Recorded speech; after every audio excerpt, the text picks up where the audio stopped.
The last Republican president followed the party line and deregulated the railroads. Donald Trump crowed that the effect will be great. But the GOP often seems pro-business, rewarding stockholders over community safety, regardless of the deceits Republicans in Congress feed their supporters. Representative Eric Swalwell, Democrat California, tweeted a 2018 headline from Fortune magazine that read, "Trump rolls back train-breaking rule meant to keep oil tankers from exploding near communities." Adjacent to the small East Palestine, Ohio community, approximately 50 Norfolk Southern cars derailed. And the town's citizens have been concerned about immediate and long-term consequences to their and their animals' health. About 20% of the overall 100 cars on the train were carrying hazardous materials, per previously available info. 5 of the derailed cars were carrying vinyl chloride, which is used in hard plastic resin. Vinyl chloride is associated with increased risk of liver cancer and other cancers, according to the federal government's National Cancer Institute, as NPR reported earlier. Unfortunately, Trump's administration reversed President Barack Obama's rule requiring that trains with hazardous materials have updated and electronically controlled braking systems installed, although it's not clear such would have stopped the disaster here. Federal investigators on the scene have said a rail car axle malfunctioned before the derailment in Ohio, NPR said. Representative Eric Swalwell, Democrat California, tweeted.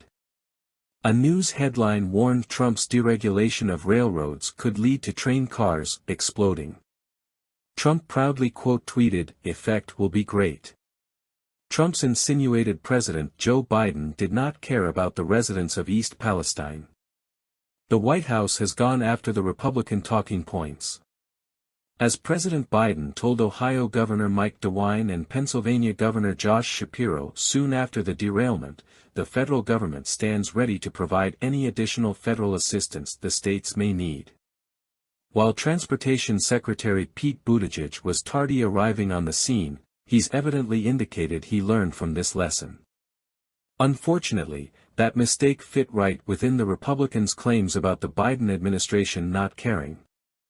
So President Biden's asked people to keep in mind some of the facts, like that administration officials were on the ground within 2 hours of the derailment, as NPR noted elsewhere, before continuing. The White House has previously noted that included teams from the Environmental Protection Agency and the Federal Emergency Management Agency, who were coordinating with local agencies and first responders, and that the president was in communication with Ohio Governor Mike DeWine and neighboring Pennsylvania Governor Josh Shapiro.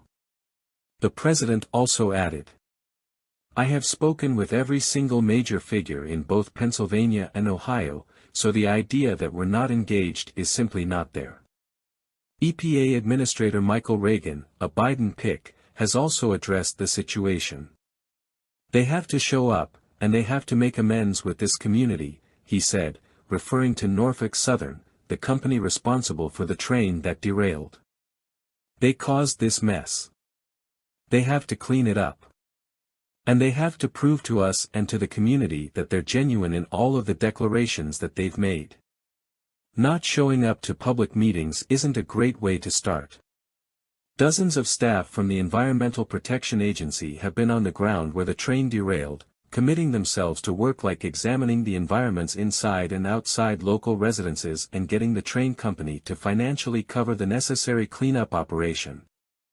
The same press release from the White House also noted that the Department of Transportation and National Transportation Safety Board would involve themselves with efforts like obtaining details about what exactly happened and outlining a policy path to better securing U.S. railways.